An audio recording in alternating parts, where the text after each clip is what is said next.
and subscribe. Welcome to Leveraging Inspiration, the Inspired Patent Podcast, where we explore the world of innovation, creativity, and intellectual property. I'm your host, and I'm joined with Bob Sewell, lawyer in estate planning, estate litigation, and those messy things that come up sometimes. I'm excited to bring you insights and stories from inventors, entrepreneurs, and experts in the field. Now, before we get started, I want to make it clear that while we are attorneys, the information provided on this podcast is not legal advice. We're not advising you. We'd love to if you'd come in and talk to us one-on-one, but right here on this podcast, this is for educational and informational purposes only. Welcome, Bob. Thank you. We've been talking about businesses and estate planning and some of the things that go wrong. One of the things I wanted to ask you about, do you think things could have been differently if Prince did some estate planning? Oh man, buddy, what a mess, right? Here we have a guy worth millions and millions of dollars, and his book of music, the copyrights on each song are worth millions of dollars. They're going to be complicated because they will be subject to certain contracts, and certain songs will be subject to some contracts and not others, and then try to get value from it. Man, and he did no estate planning. None. Yeah. He died at a relatively young age. It was ruled an accidental overdose. Accidents happen, whether it's an overdose or a bus hits you. Accidents happen. He died in 2016. And I saw an article just last year saying that new unreleased music was going to be published, that there were like around 50 different songs that had been recorded but never released. And this was in 7 years later. Of course, when he died, just like with Michael Jackson, the internet blew up. Everybody wanted to know what was going on. Everybody wanted information. And those 50 released songs just sat there. Nobody was there to say, hey, everybody's interested. Let's push his legacy forward now while the iron's hot. Everybody wants it right now. Right. They had to wait 7 years because nobody had controls. There was nobody at the helm of the ship anymore. And Right. And think about how, the music business is a business. Like people like Taylor Swift. Boy, man, she is an incredible businesswoman, right? She may not be your thing when it comes to her music. She's a great talent. Her music is not my thing. I recognize she's amazing. I've got 2 daughters and a wife that love Taylor Swift. She has a business enterprise that she's running. And same with Prince. He has a business enterprise in his persona, in his music, and the whole thing that his image, his videos, his catalog of music, all that. And man, why didn't he have someone at the helm who was going to make money from this and know how to do it?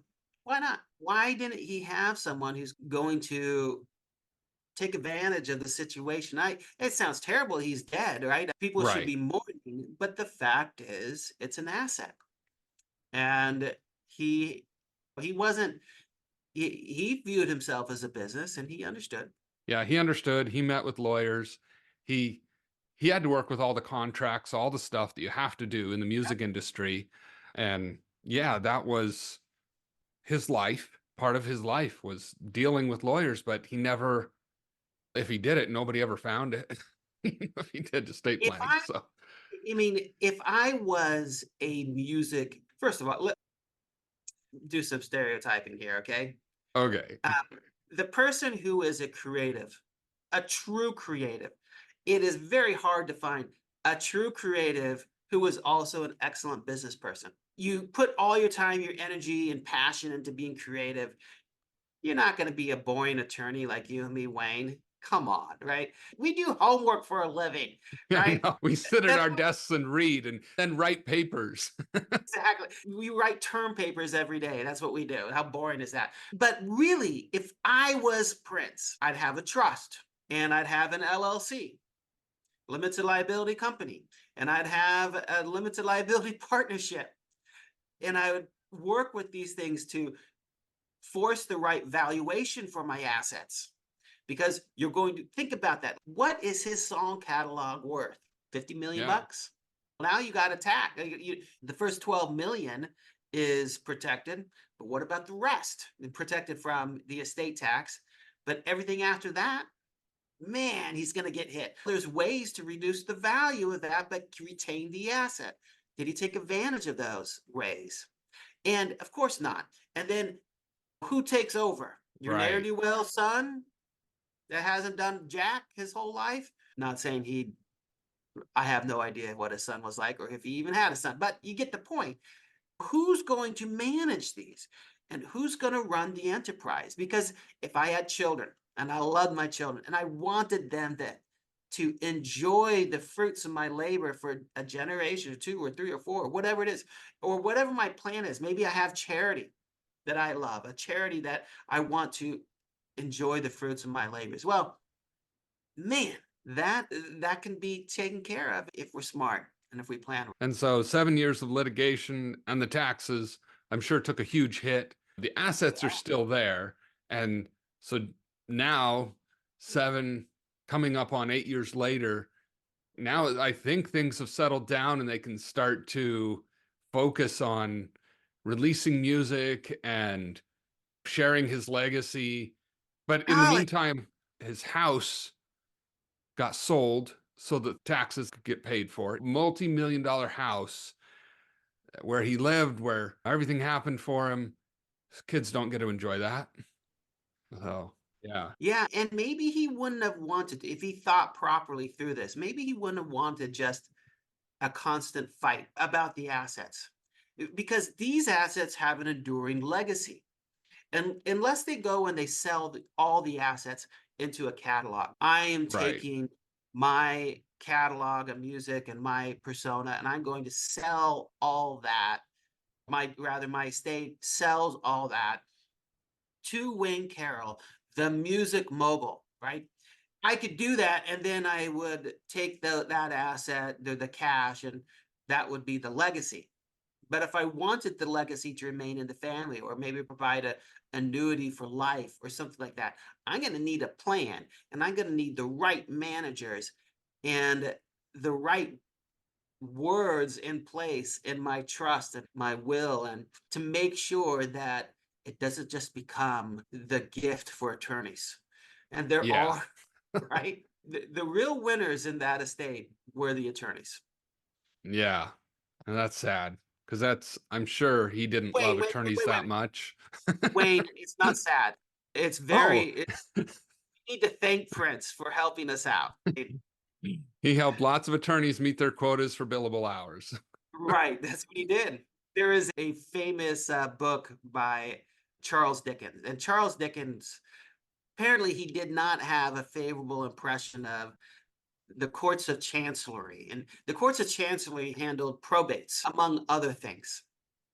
And the book Bleak House is in part about all these people who were supposed to inherit on this complicated estate, and this estate had many assets. And as they fought inside these courts of chancellery, and a lot of these archaic rules still exist in probate.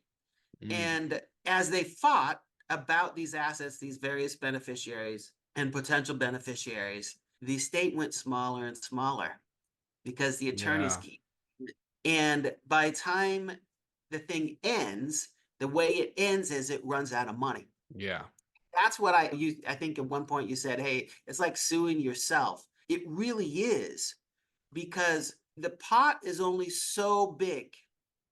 And as the attorneys dip in and take out the money, the pot just gets smaller. And courts are reluctant to assign one person to get the shaft. They won't do Right. it. Instead, they just figure, hey, this family should have just worked it out. And so the pot just gets smaller.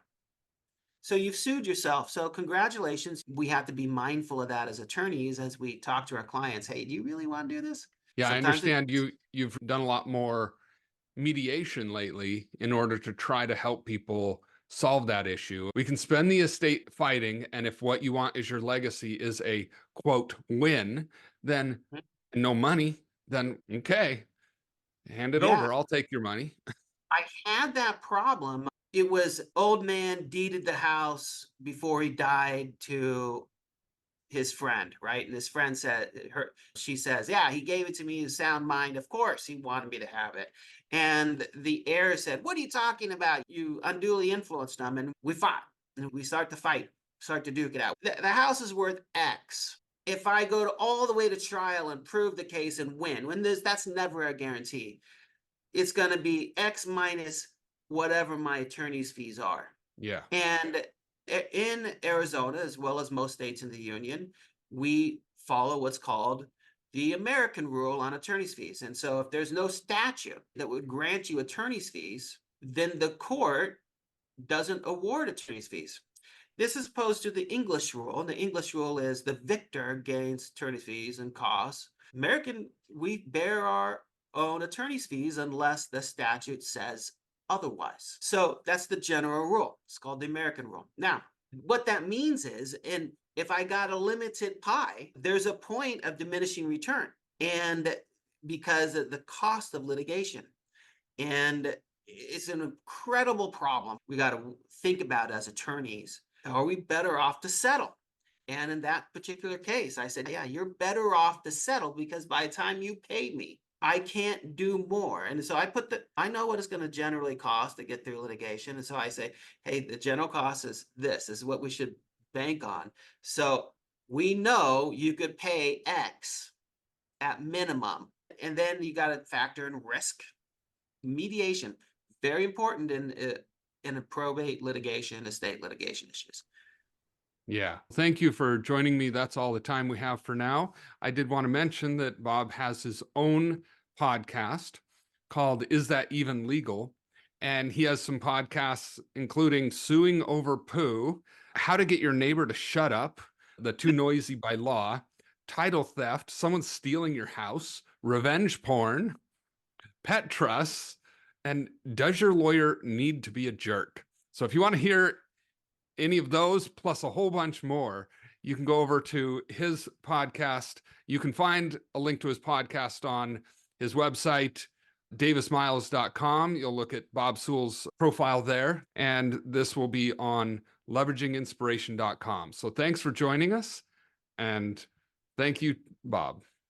Hey, thanks for having me on. I appreciate it. You're welcome.